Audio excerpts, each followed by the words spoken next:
اور وہ ہے میرے بھائیوں قرآن حکیم کی 7 قرات اسٹیبلش ہے. اگرچہ ہم ایک ہی قرات کو لے کے چل رہے ہیں جو امام حفص جو عبداللہ ابن مسعود کے یعنی آگے سے شاگردوں میں سے ہیں، وہ قرات دنیا میں اسٹیبلش ہے، اسی میں امام کعبہ قرات کرتا ہے، بڑے بڑے قرات کے مقابلے اسی میں ہوتے ہیں. لیکن جو باقی جو 6 قرات تھیں وہ اللہ تعالیٰ نے بخاری مسلم میں حدیث ہے، نبی علیہ السلام نے فرمایا، میرا 7 قرات کے اوپر کلپ بھی ہے کہ اللہ تعالیٰ نے امت کو آسانی دی. لیکن وہ قرات جو ہے وہ اس طریقے سے صرف جو 7 عشرہ جن قرآن نے کورس کیا ہوا ہے ان کو آتی ہے. بعض جگہ پہ وہ پڑھی بھی جاتی ہے، یعنی یہ جو سوڈان کے اندر یا فلسطین میں کچھ لوگ ہیں جو عام قرات کے اندر بھی اس کو پڑھتے ہیں. مثلا یہ ہم جو مالک یوم الدین ہے نا، ایک قرات میں یہ مالک یوم الدین بھی ہے، ٹھیک ہے. والضحیٰ واللیل اذا سجا، تو ایک قرات میں ہے یہ والضحیٰ واللیل اذا سجے. یہ ڈائلیکٹ بدل گیا. تو میں نے بتایا تھا نا، ہم یہاں پہ کہتے ہیں ادھر آ، اور پنڈی کے لوگ کیا کہتے ہیں ادھر آ. یہ وہی ہے والضحیٰ والضحیٰ. تو یہ مختلف قرات چل رہی ہیں. اور اب سعودی عرب نے 7 قرات والے قرآن بھی چھاپ دی ہیں. ہر قرات کا قرآن لادہ سے یہ نہیں پڑھنے گے. ویسے تو عرب کے لوگوں کو تو یہ جو اعراب ہے، یا اس کو حرکات کہنا اپروپریٹ ورڈ ہے، اعراب تو نہیں کہنا چاہیے. اعراب تو وہ حالت ہوتی ہے جس میں وہ حرکات زبر زیر پیش کی وجہ سے چلا جاتا ہے. یہ ایک لفظ آراب ہے. آراب کہتے ہیں پینڈو لوگ، بادیہ نشین. قالت الاعراب آمنا. اعراب ایک لفظ ہے اعراب زیر کے ساتھ، جو ہم اپنی لنگوسٹک میں سے زبر زیر پیش کہتے ہیں. ویسے اپروپریٹ ورڈ اس کے لیے حرکات ہے. ان حرکتوں کی وجہ سے، حرکات کی وجہ سے جو اعرابی حالت بنتی ہے نا، وہ یعنی عربی لنگوسٹک کے پوائنٹ آف ویو سے، جیسے کہ ویسے لفظ ہے حالت رفع میں ہوتا ہے لفظ محمدن، لیکن دروشی میں کیا ہے محمدن. کیوں؟ علا آ گیا، اللہم صلی علی محمدن. لیکن اذان میں محمدن ہے، کیوں؟ انا آ گیا، انا کی وجہ سے پیش زبر میں بدل گیا. اشہد ان محمد در رسول اللہ. کلمے میں ہم پڑھتے ہیں محمد الرسول اللہ، اور اذان میں پڑھتے ہیں محمد در رسول اللہ، اور دروشی میں محمدن. زبر زیر پیش کا فرق دیکھا ہم نے. تو یہ مختلف حالتیں آ جاتی ہیں. تو یہ حرکات کی عرب کے لوگوں کو ضرورت نہیں ہوتی ہے. عرب کے لوگوں کو آپ سمپل زبر ڈال کے دینا اور وہاں پر کھڑی زبر آتی ہو جو ڈبل کھینچی جاتی ہے، 1 الف کے برابر 2 حرکات، وہ اس کو ڈبل ہی کھینچیں گے، ان کی زبان پہ چڑھے گا ہی نہیں. تھوڑی بہت جن لوگوں کو عربی کے ساتھ شغف ہے نا، وہ بھی اگر الفاظ پڑھیں گے نا تو ان کو فوراً غلطی پتہ چل جائے گی، یار یہ اس طرح نہیں ہے، یہ لفظ اس طرح ہو ہی نہیں سکتا. الفاظ کی یعنی کھینچنے کے اعتبار سے حروف مدہ جو ہیں یا حرکات ہیں یا حروف لین ہیں، وہ ان کو پتہ چل جاتا ہے. مجھے خود کئی بار پتہ چل جاتا ہے، وہ زبان پہ چڑھتا ہی نہیں ہے لفظ. پھر مجھے تو چونکہ عربی میں نے کورس بھی پورا کروایا ہوا ہے، اللہ کے فضل سے 5.5 لاکھ سے زیادہ لوگ دیکھ چکے ہیں. 2 سال میں جو قاری کورس کراتے ہیں نا قرات کا، میں نے اس کو 90 منٹ کے اندر سارا پورے کا پورا ہی کور کر دیا اللہ کے فضل سے. وہ 90 منٹ کوئی دیکھ لے ایک نشیز میں بیٹھ کے، وہ ایک قاری کے برابر شاید اس سے بھی اچھی کر لے اگر وہ اس رولز کے مطابق چلنا شروع کر دے. وہ مشکل نہیں ہے. تو یہ جو 7 قرات ہیں قرآن حکیم کی اسٹیبلش ہیں.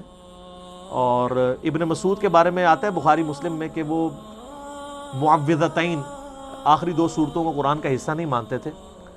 لیکن یہ چیز جو ہے نا، وہ بعض لوگ تو کہتے ہیں یہ روایتیں جعلی ہیں، لیکن میرے نزدیک روایتیں ٹھیک ہیں.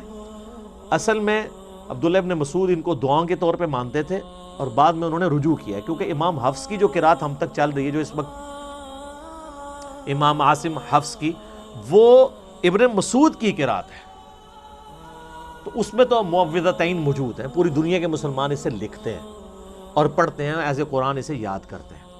اسی لیے ہم کہتے ہیں صحابہ کا اجماع حجت ہے. انڈیویجول کسی صحابی کی رائے غلط ہو سکتی ہے، اجماع پہ اللہ کا ہاتھ ہے. جو مسلم الحاکم میں 399 نمبر حدیث ہے کتاب العلم چیپٹر میں، کہ اللہ تعالیٰ میری امت کو کبھی گمراہی پہ جمع نہیں ہونے دے گا، جماعت پہ اللہ کا ہاتھ ہے.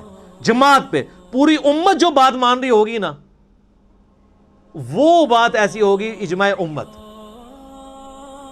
اس پہ اللہ کا ہاتھ ہے. انڈیویجولی کسی بندے کی رائے غلط بھی ہو سکتی ہے.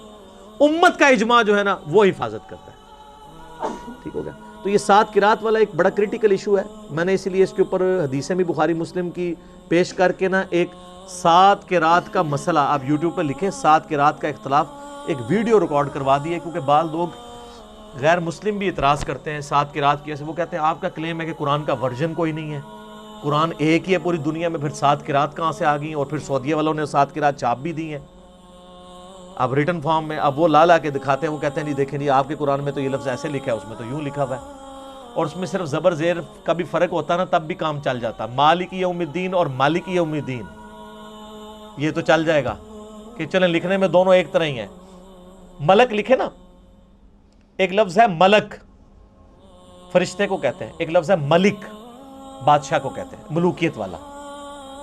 تو یہ ہمارے یہاں پہ جو یعنی پنجاب میں لوگ ہیں نا, یہ ملک جو کہلواتے ہیں چودھری ملک, وہ زیر والے ملک ہیں. یہ ملک نہیں ہے, فرشتے نہیں ہیں, انسان ہی ہے.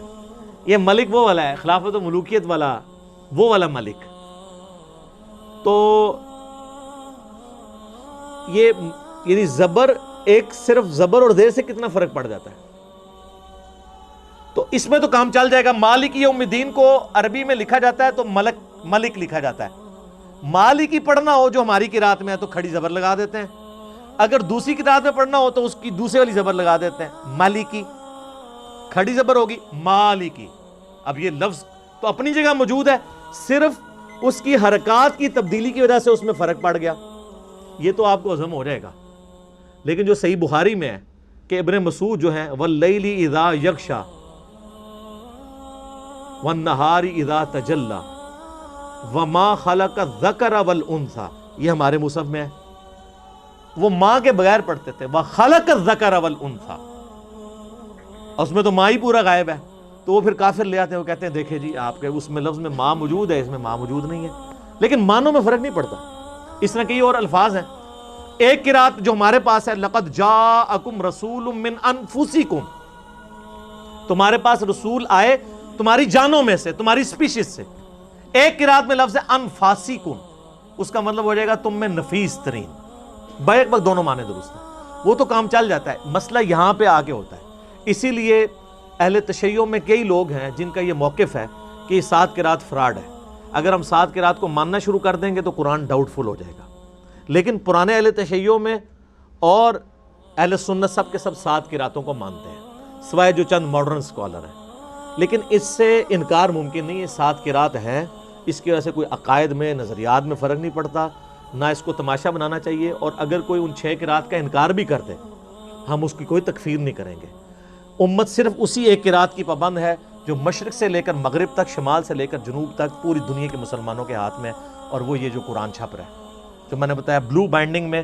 عثمان طاہا دمشق کا رائٹر ہے, اس کے ہاتھ کی یہ لکھی ہوئی سعودیہ سے چھپتی ہے, اور یہی رائٹنگ اسی کا مخطوطہ ایران والوں نے ریڈ کلر کی بائنڈنگ میں چھاپتے ہیں. آپ چلے جائیں تو آپ کو مل جائے گا. ابھی صرف 20 پوائنٹ کور ہوئے ہیں, 10 پچھلی دفعہ, 10 اس دفعہ. ابھی قرآن حکیم کے کئی ایک اور امپورٹنٹ چیزیں ہیں جو اگلے 20 ٹاپکس میں امید ہے اگلی 2 لیکچرز کے اندر انشاءاللہ تعالیٰ کور ہو جائیں گے. اللہ تعالیٰ سے دعا ہے جو حق بات میں نے کہی اللہ تعالیٰ ہمارے دلوں میں راسخ فرمائے. اگر میرے منہ سے جذبات میں کوئی بات نکل گئی تو اللہ تعالیٰ ہمارے دلوں سے ہی معاف کر دے اور ہمیں معاف بھی کر دے. ہمیں کتاب و سنت کی تعلیمات پر عمل کر کے دوسرے بھائیوں تک پہنچانے کی توفیق عطا فرمائے. اللہم صلی علی محمد وعلی آل محمد کما صلیت علی ابراہیم وعلی آل ابراہیم انک حمید مجید. اللہم بارک علی محمد وعلی آل محمد کما بارکت علی ابراہیم وعلی آل ابراہیم انک حمید مجید. سبحانک اللہم وبحمدک اشہد ان لا الہ الا انت استغفرک واتوب الیک وما علینا الا البلاغ المبین. جزاکم اللہ خیرا.